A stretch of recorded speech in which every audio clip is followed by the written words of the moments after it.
Λοιπόν, πάντα μας εντυπωσιάζουν όταν γίνονται πράγματα από ανθρώπους καλλιτέχνες. Εδώ όμως έχουμε ένα λόγο παραπάνω. Γιατί αυτός ο άνθρωπος έχει καταφέρει ένα άψυχο υλικό, όπως είναι το κερί, να το μετατρέψει σε κάτι τόσο ζωντανό στην πραγματικότητα, που θα το διαπιστώσετε κι εσείς με τα μάτια σας. Δείτε τις εικόνες τώρα. Μισό λεπτό. Πρώτα έχουμε τη σύνδεση με τον Θόδωρο Κοκκινίδη. Είναι ο ιδιοκτήτης του Μουσείου Κέρινων Ομοιωμάτων στην Καβάλα και είναι ο άνθρωπος που έχει δημιουργήσει όλα αυτά που θα δούμε. Γεια σας και χρόνια πολλά, κύριε Κοκκινίδη. Χρόνια πολλά, κύριε Κοκκινίδη. Γεια σας. Χρόνια πολλά. Καλημέρα. Πολύ ωραία δουλειά έχετε κάνει, κύριε Κοκκινίδη. Εσείς πρώτα απ' όλα έχετε ζωντανέψει τώρα τις ηρωικές προσωπικότητες του 21, ξεκινώντας από αυτό, σωστά? Σωστά. Ήταν εκείνο το επαιτειακό έτος πριν κάποια χρόνια, το 2021, που ήταν η αφορμή για μένα να μπορέσω να φιλοτεχνήσω ήρωες της Επανάστασης. Και έτσι λοιπόν ξεκίνησα να φιλοτεχνώ τους μεγάλους αυτούς αγωνιστές που ελευθέρωσαν τη χώρα μας. Σε επίπεδο Madame Tissot είσαστε πάντως. Η δουλειά σας είναι εξαιρετική. Πραγματικά πάρα πολύ ωραία. Μου άρεσε πάρα πολύ. Ευχαριστώ θερμά. Δεν σας κρύβω ότι και υπάρχει ένα πολύ μεγάλο αγκάλιασμα από τους επισκέπτες όλα αυτά τα χρόνια και είμαι ευγνώμων, γιατί βλέπω ότι αναγνωρίζεται όλη αυτή η προσπάθεια και ο αγώνας να μπορεί να αποδοθεί σε ένα γρυπτό λεπτομέρεια, μεγάλη μελέτη, προσοχή, παρατήρηση, για να μπορεί να αποδοθεί όσο το είναι όλα δικά σας. Είναι όλα δικά σας τα έργα. Ακριβώς, βέβαια. Δουλεύω από 16 χρονών, η αλήθεια. Σήμερα είμαι 48. Ισχύει, κύριε Κοκκινίδη, για να σηκωθούμε τώρα και να δείξουμε και τα άλλα έργα. Γιατί εδώ δεν έχουμε μόνο λόγω της ημέρας τις μορφές, τις ιστορικές μορφές. Αλλά έχουν μεγάλη πολύ προσωπικότητα. Συγγνώμη, Μαρία. Οι μορφές που έχετε σχηματίσει, κύριε Κοκκινίδη, έχουν προσωπικότητα. Είναι προσωπικότητα. Πολύ έντονο. Μπράβο. Στα 16 σας όμως, και θα ξεκινήσουμε τώρα να βλέπουμε τις εικόνες, ο πρώτος που φιλοτεχνήθηκε από εσάς ήταν ο Μάικλ Τζάκσον. Ισχύει? Ως παιδί και εγώ, σωστά, αγαπημένος καλλιτέχνης εκείνη την εποχή.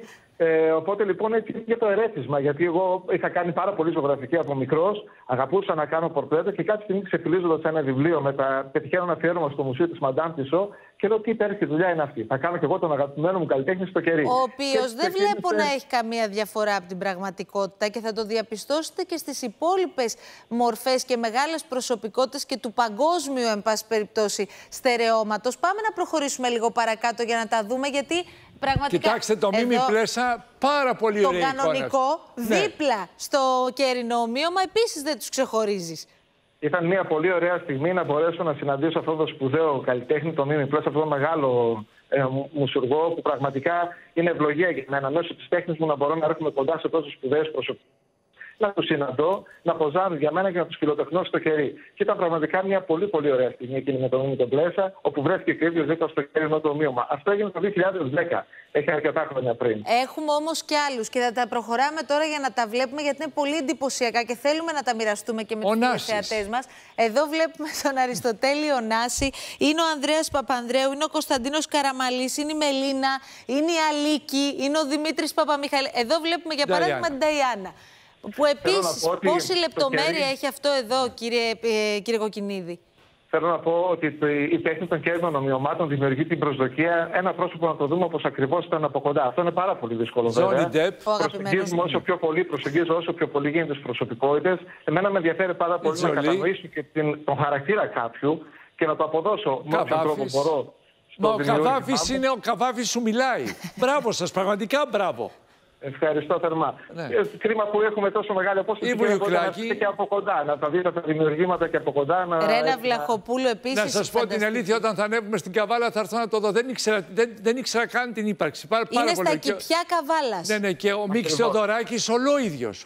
Να ρωτήσω κάτι, κύριε Κοκκινίδη, επειδή εσείς φανταζόμαστε ότι είστε και αυστηρός με τον εαυτό σας, επειδή ανέφερε στο Madame Tissot, έχει πάρει τεχνογνωσία από το Madame Tissot. Αλλά νομίζω ότι στέκεστε επάξια δίπλα στην αντίληψη. Έχω ερώτηση τώρα. Ποιο είναι αυτό το δημιούργημά σας που έχετε πει κοιτάζοντάς το ότι εδώ πήρα 10 στα 10. Ότι είναι πιο κοντά σε αυτό που είχατε στο μυαλό σας και στην πραγματικότητα περισσότερο από οποιοδήποτε άλλο?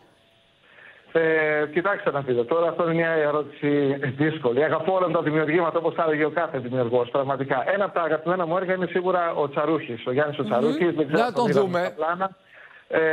Όπως επίσης και αυτό του Μίμη Πλέσα σίγουρα. Τόμ Κρούζ εδώ επίσης.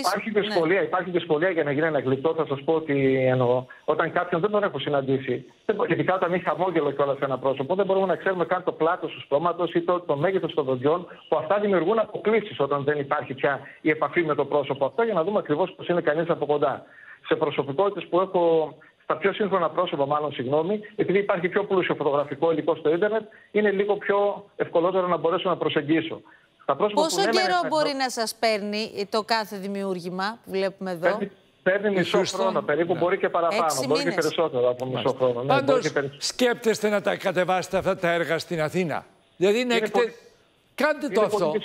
Είναι πολύ δύσκολη μεταφορά τους. Εμένα μου αρέσει η εξωστρέφεια γενικότερα, αλλά είναι πολύ δύσκολο να μεταφερθούν, γιατί φανταστείτε πρέπει να ξαναχτενιστούν από την αρχή, να ξανασυδερωθούν, τα ρούχα να ξεμονταριστούν, γιατί είναι σε κομμάτια, δεν μπορεί να μεταφερθεί ένα έργο. Η Ζωζό Σαπουτζάκη εδώ, πάρα πολύ ωραία. Πού βρίσκεται ακριβώς, για να ξαναπούμε πάλι το μουσείο, για να είναι. Το χωριό, λοιπόν, είναι στο χωριό που κατάγομαι, είναι τα Κηφιά της Ελευθερούπολης, στην Καβάλα. Είναι έξω από την Καβάλα, 25 χιλιόμετρα με κατεύθυνση προς Θεσσαλονίκη. Πείτε μας τώρα, από όλους αυτούς, εκτός από το Μίμη Πλέσα, δεν ξέρω αν έχει επικοινωνήσει κάποιος άλλος μαζί σας, γιατί φαντάζομαι πόσο περίεργο είναι και για μία προσωπικότητα να στέκεται δίπλα στο κέρνο ομοίωμά του, και ειδικά όταν είναι τόσο πετυχημένο. Αυτό συνέβη και άλλες φορές. Την Βούλα Πατουλίδου είχα συναντήσει και τη ζήτησα εδώ να πατήσουμε λίγο pause, Φώτη, παρακαλώ. Λίγο πριν. Ήταν η Αλίκη και ο Δημήτρης Παπαμιχαήλ. Να, η Βούλα Πατουλίδου. Πολύ καλή Πατουλίδου. Πολύ καλή. Η Βούλα Πατουλίδου έγινε το 2012, αν δεν κάνω λάθος, το δημιούργημα αυτό. Την έχετε πιάσει απόλυτα. Την Πατουλίδου την πιάσατε απόλυτα. Όπως είπα και πιο πριν, να κάνει το συναντώ και τον φωτογραφίζω, έχω πλήρη εικόνα από κάθε γωνία.